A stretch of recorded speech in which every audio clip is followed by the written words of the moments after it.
All right, everything rolling. Everything seems to be rolling. I think it's focused on my face. I'm not entirely certain. Let me see here. Highlight the big fat old man. There. How you doing, everybody? Pretty sure you remember me, the guy in the orange shirt. Um, yeah. So, are you ready for another mea culpa video? Well, things are a little bit different than they were. Uh, Not by much. So, since the last time we talked, and the last time we talked was me and Dr. Mark, and then I did another little video, but something has come up between the first half of the conversation with Mark that you saw and the one that I promised as a follow up. So, this here is a 16 terabyte Western Digital external hard drive. And that drive has all of my professional voiceover history, all of my content creation history from my other YouTube channel, all of my work that I did with Chris over the years, all the work that I did for my video editing clients over the years, the entire history of KYHO, all my other podcasts, and surprise, mother. It's dead. That's a bummer. As a long time digital professional, I remember I came out here to the West Coast because I owned a web development company back in the late 90s, actually before it was even a thing. But I came out here to work very high priced web development work here in the Silicon Forest, as we tried to rename it.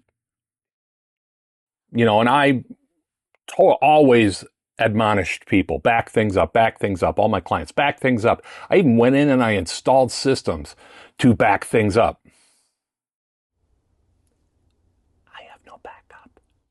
And that's where the other half of that interview, I wasn't interviewing him, we were talking. That was the other half of the talk with me and Mark is on there.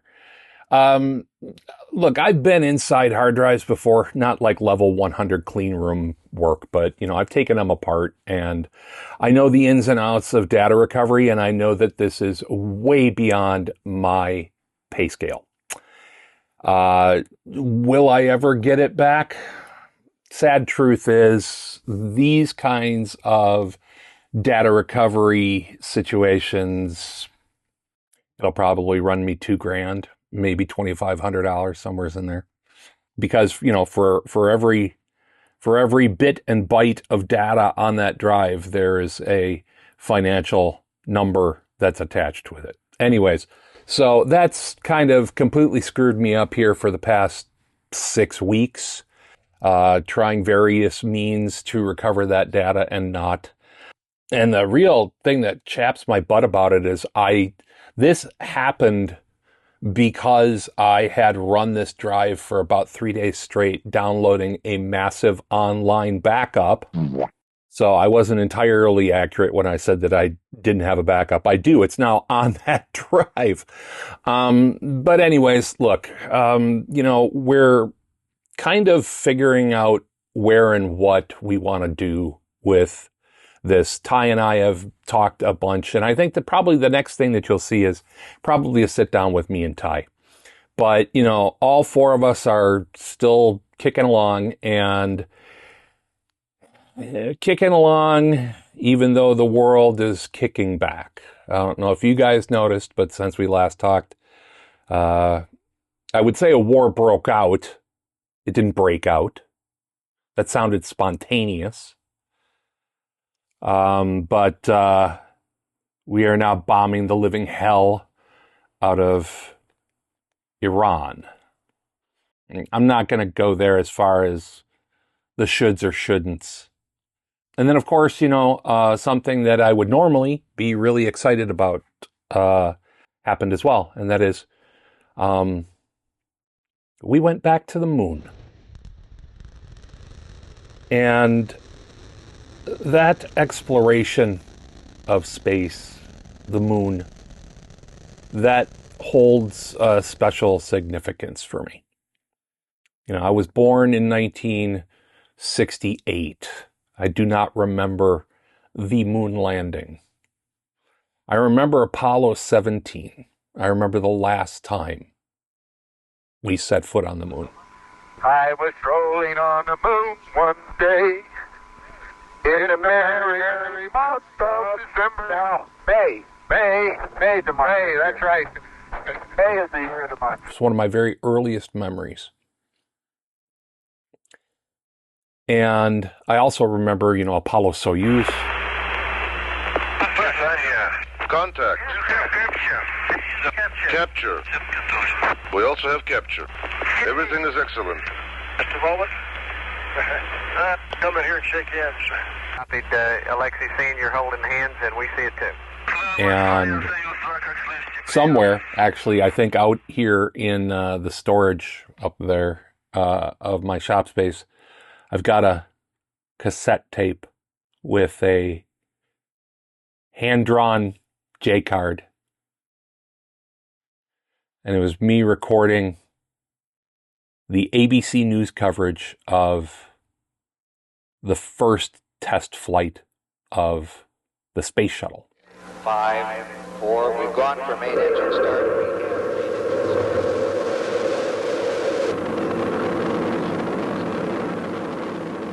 I was a science nerd, particularly a space nerd, when I was a little guy. And I dreamed, I hoped, that someday in my lifetime we would return to manned exploration of the moon. And, say what you will about the current political climate, and there's much to say about it, and there's much to say about it as relates to space exploration. But say what you will, we went back. Now, Let's look over there. Morning, we are following breaking news in the Middle East. Israel and the United States announcing a joint attack on Iran and escalating tensions. The hope is that they will degrade the Islamic Republic's military and nuclear capabilities and force them back to the negotiating table. There's so many famous anecdotes about those who went to the moon, and so many iconic media moments. Of course, the orbit around the moon on Christmas Eve, and the reading of the passage from the Bible. And God saw that it was good. And from the crew of Apollo 8, we close with good night, good luck, a Merry Christmas, and God bless all of you on the good earth. And one astronaut in the Gemini program very famously stealthed aboard the capsule a roast beef sandwich. There are artifacts on the moon that were left there by us that are not merely scientific. There's the statue of the fallen astronauts. And again, there were very many famous things about it that we all remember. Most nerdy kids' first quiz question that they like to ask is, what were the first words spoken from the surface of the moon? And, we lay in wait for somebody to say, Tranquility Base, here the Eagle has landed. Well, actually, to be completely and utterly pedantic about it, no, the actual first words spoken by a human being from the surface of the moon is Contact light. Okay, engine stop. Contact light. Woo! I'm smart. I know how to spell aardvark. February is the shortest month. And other famous things, the golf shot on the moon, right?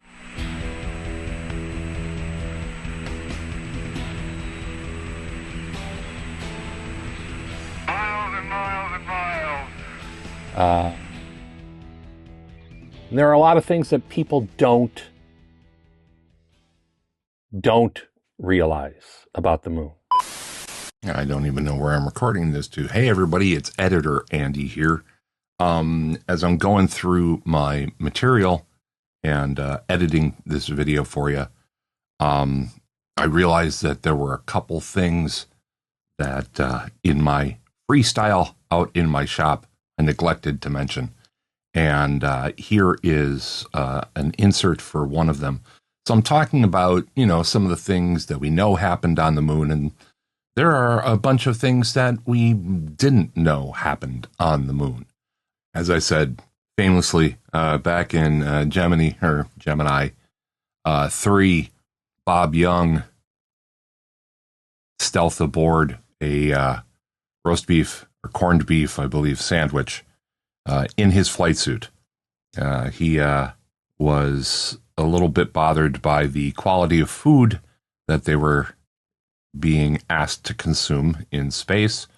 And so he apparently had Wally Schirra, who's Capcom, go get him a roast beef or corned beef sandwich and brought it to the ready room as they got ready. And he gave it to Young, who put it in his flight suit, pressure suit pocket. And then when they got to space, he whipped it out, and very famously now, it was recorded, NASA asking, "What's that?" And after Young offered it to the mission commander, Gus Grissom, the late great Gus Grissom. And yeah, that got Bob in quite a bit of hot water. And as I mentioned in the video, of course, we have the fallen astronaut issue scandal. It was a scandal, wound up being a scandal later. The fallen astronaut was a small statue made by artist Paul van Hooydonk, I believe his name is, and that was left on the moon along with a plaque signifying all those who had died in quite frankly, the greater space race, because there are the American astronauts and service people who died during accidents, most famously the Apollo 1 fire that nearly stopped the space race in its tracks. And then, of course, the Soviet Union and their losses of their cosmonauts. Their names are included on that plaque as well. And that was meant, of course, as a gesture to both nations for the sacrifice of life to achieve this thing. And that whole scandal is one thing. That was on Apollo 15. Apollo 15 actually had a bunch of scandal attached to it. Most famously is the what's referred to as the postal covers scandal. The astronauts of Apollo 15, David Scott, James Irwin, and Alfred Worden, well, frankly, they did what they did. They conspired with a German stamp collector and purveyor to sneak on board about 400 stamps and covers for the U.S. mail, and took them to the moon and took them out on the lunar surface, and then came back and made some good old American cash with them. And word got out, and there was a Senate hearing. Regardless of that, what I really wanted to mention here was that there were other things that have happened on the moon that really were not made or blew up into big things. Most notably to me, and it now is much wider knowledge now than it was then, and that is Buzz Aldrin took Holy Communion on the moon. He took a communion wafer and a little thimble full of wine, consecrated, and that was planned. He was allowed to do that. He did that in consultation with NASA, and I don't have a problem with that, because NASA did back then what NASA should be doing now, and they provided for somebody's spiritual tradition, which was very important to them, and then they kept it quiet. They said, you can do this for you. You can do it for all mankind in your head and in your heart, but we're not here to make it look like we went up to the moon for anybody other than our fellow man. Let's get back to the video. And when the Artemis astronauts were orbiting around the moon and having the infinite and eternal privilege of witnessing the far side of the moon with their bare eyes. What an awe-inspiring, breathtaking thing that must have been.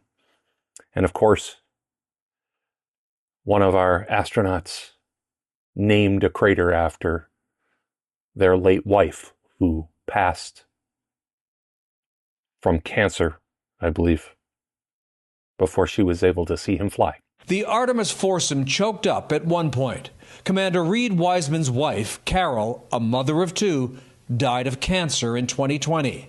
Astronaut Jeremy Henson proposed honoring her memory by naming a lunar crater. There wasn't a dry eye in mission control when the naming of the two craters was announced by Jeremy. This is the Carol crater.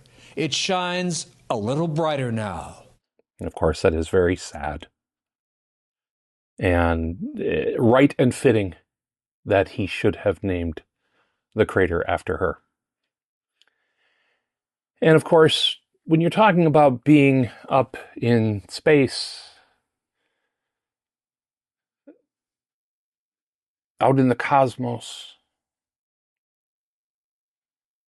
the mind immediately, the spirit inside of us, Animus Mundi, we become philosophical, we become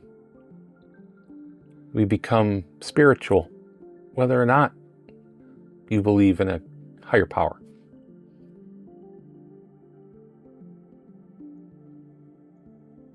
And I get very conflicted about that as both a spiritual person and an agnostic person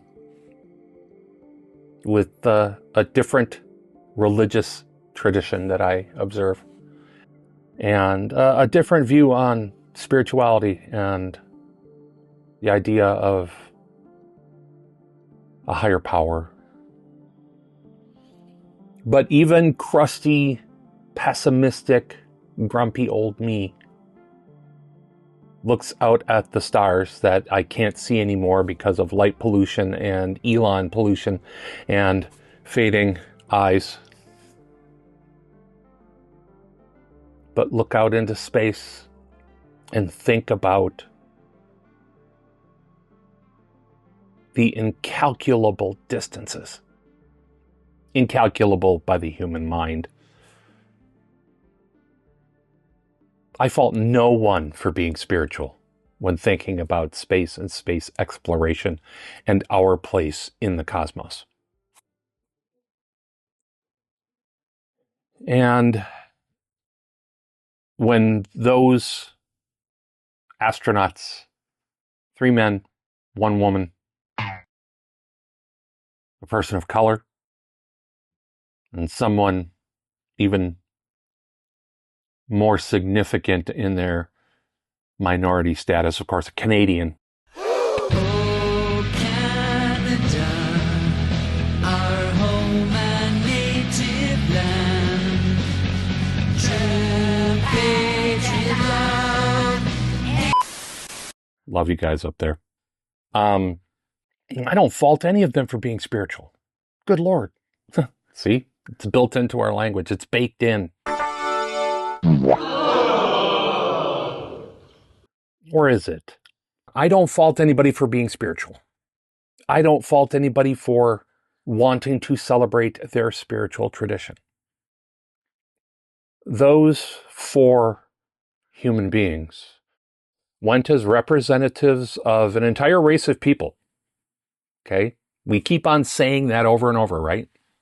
For all mankind. And they were there to give an experience to all people watching, all people concerned. I don't even fault our commander in that mission for saying something from a place of his spiritual tradition. Because you know what? You're risking your life. You're out in space in something about the size of a Sprinter van with 3 other people risking their lives on an untested by humans spacecraft, for the most part, doing something we haven't done in over 5 decades. And if one little thing were to go wrong, everyone on that mission would perish. So getting there and giving it up to the glory of God, I don't fault you that.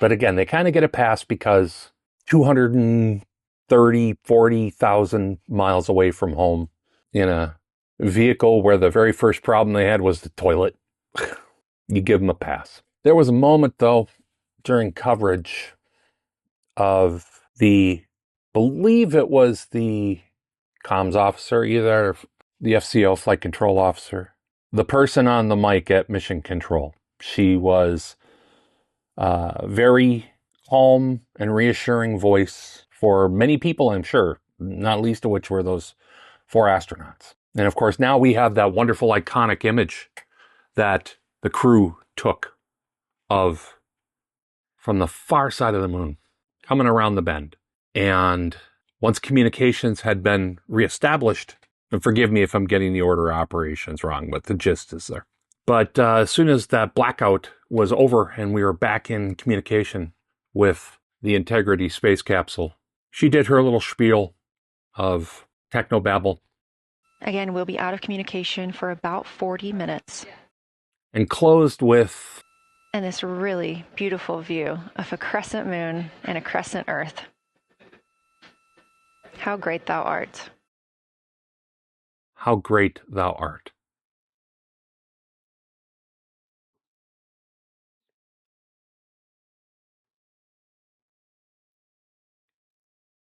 And I was immediately struck by the audacity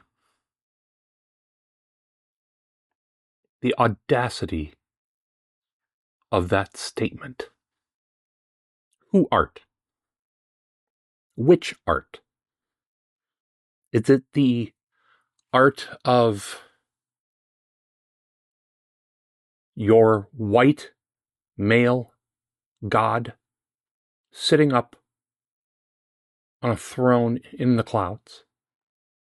Was it the God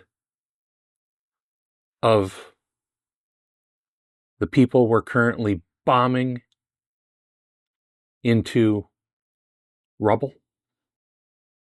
Was it the God of Abraham, whom three major religions share. But the Hindus can f off because they have way too many gods. Don't even know if there's a place for Zoroaster anymore because we're bombing the f out of that, including some of the most important historical sites. That says nothing of the museums and the cultural artifacts that we're going to be losing from one of the original cultures that started to understand that stars were other things far away. Astronomy started in Mesopotamia and Sumer and Persia. How great thou art. Buddha, does he get included in that? Does my dude get a little bit of a bump there? How about all the Chinese? Does Confucius get a nod? How great thou art. Now, if we wanted to expand this to include everybody, I'd be jiggy with that. But one person in a position of power decided that they were going to take license on behalf of an entire nation of people from very disparate and different spiritual backgrounds. And as a forward-facing representative of NASA, the United States Space Program, the United States government, and the United States people, took it upon themselves to choose sides, to be discriminatory, to reject your God in favor of hers. My dog's better than your dog. My dog's better than yours. I have no problem with this woman being of faith. Faith is important even for crappy non-believers like me. See you in hell. But at a moment where all the people of earth could have mentally, emotionally, and spiritually set difference aside and come together and be selfless for a moment, she chose to make it selfish. Now, you might be a person of the same spiritual persuasion or similar and go, well, I think that you're just being a little bit that. Yeah, I am. Because you know what? At one of the most important moments of my life, I was made to feel less important, not there, not represented. Because I don't believe that. And that's a drag. Because a big chunk of the world was told, you don't count with that statement. Our God did this. And I will strike down upon thee with great vengeance and furious anger those who attempt to poison and destroy my brothers. And you will know my name is the Lord when I lay my vengeance upon thee. More than anything, I was so immensely disappointed that somebody entrusted with that task, knowing that their words were going to be written into history, they made it about themselves. Now, again, people of that faith will go that she didn't make it about herself. She made it about the glory of God. I don't need to explain to you why that's a problem. It also is not lost on me the irony that for the second time in my life, We were in a race, are in a race to get to the moon before the end of the decade, just to beat the commies. In just over, 4 hours from now, China is set to launch its Shenzhou 21 mission to the Tiangong space station. This is just the latest stage of the growing space race between the US and China. The 3 crew members were announced yesterday, and it includes the program's youngest astronaut. This is interesting. 4 mice will also join the mission to be used in reproduction experiments. One of my most important inspirations in my life is Carl Sagan. I know that's a real shock to you, right? And we, of course, have so much he left us by way of not just scientific knowledge, but wisdom, true wisdom. Wisdom as great as any Zen Roshi or rabbi or brown dude in a robe kicking the money changers out of the temple. And of course, Carl Sagan gave us the pale blue dot, the very famous picture from the Voyager spacecraft, where we had one opportunity to look back and see all the planets and one tiny little speck, not even an entire pixel. Resolution was a lot lower back then, but one tiny little pale blue dot. And that's where all of us are. That's where all of us have ever been. Stretching back throughout history and time. Every human being that has ever been was on that pale blue dot, hanging in the infinite void of space.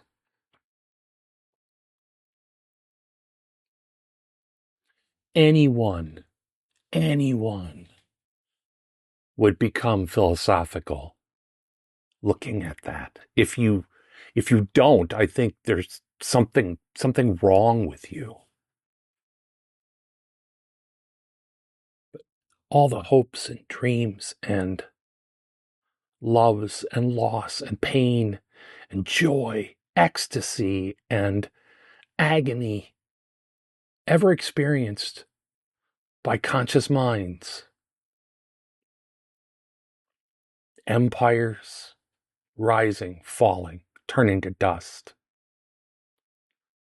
Mountains raising to the heavens and being slowly worn down into sand.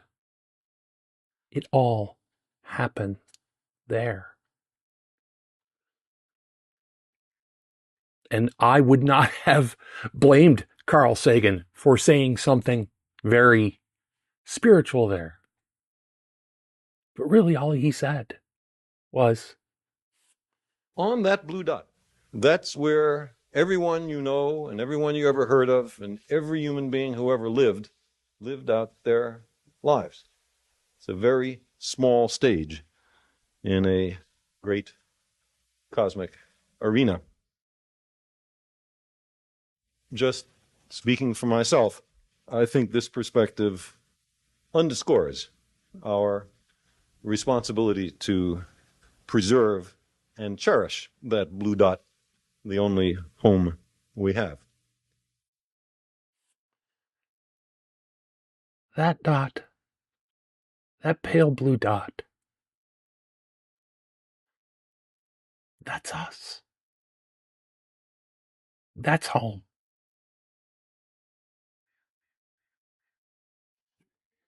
And the humility that Dr. Sagan brought to the mystery of science. Science is a mystery. That's its whole thing. Find a mystery and then figure out why it is. Understand it as much as you can. That does not diminish the awe that one can feel. If anything, it makes your experience of your consciousness and your time here on this planet even more precious. And that's what Carl Sagan brought to science. Humility.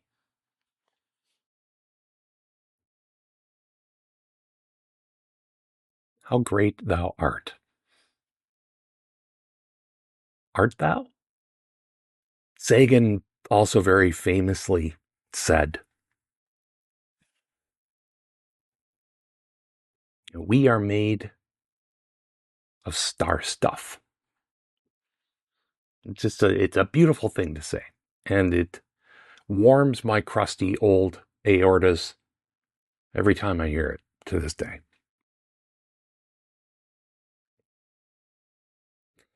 About 15 years ago, there was a early viral video.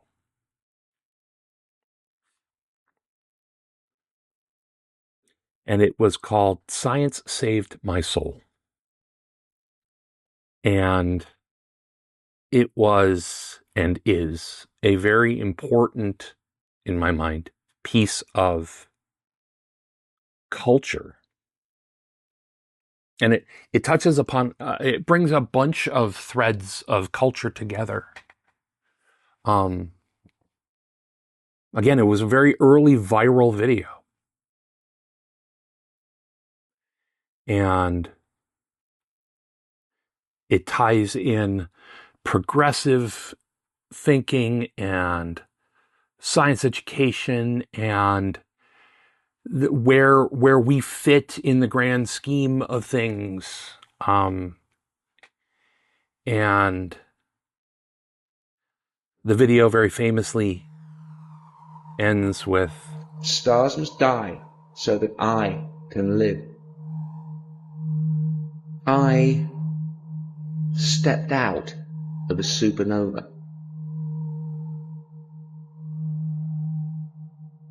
and so did you. I know it's a weird thing to have such a heart attachment to, and I admit that I do, and I admit that there are some interesting reasons why this particular recording, this particular video, means so much to me outside of just, moving me emotionally or stimulating me intellectually. But I often think of that, and then I think of what I've been talking about just until now, how great thou art. I stepped out of a supernova. Everything that is me came from an exploding star billions of years ago. And when you think about that, there's no question that you become a bit philosophical. How great thou art. Apparently, that's an okay use of the term thou, personifying something that may not exist. But,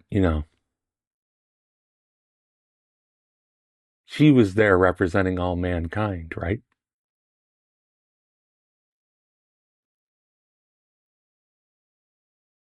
Praise be to God.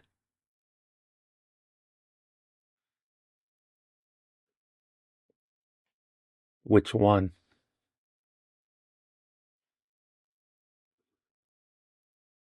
We used to do great things in this country. And I looked at the return to the moon as a return to form. Look at what humans can do.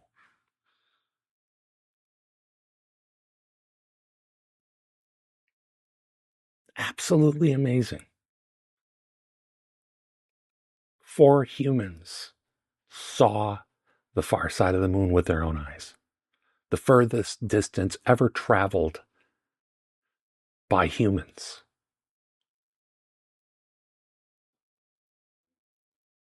And the landing, the splashdown, to say it was pinpoint, absolutely fantastic work.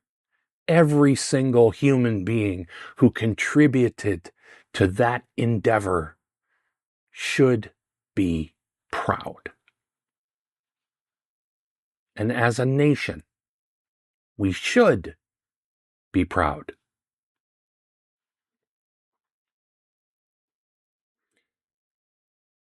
But I guess it depends on which God you choose.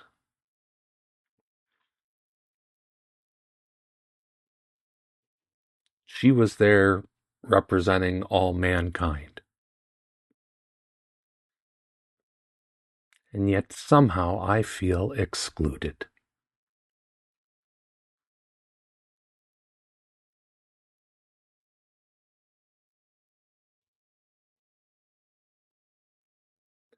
We're still figuring out our way back as a country, as a species, and frankly, as a podcast. But I figure I'd set you out here in my shop for a bit.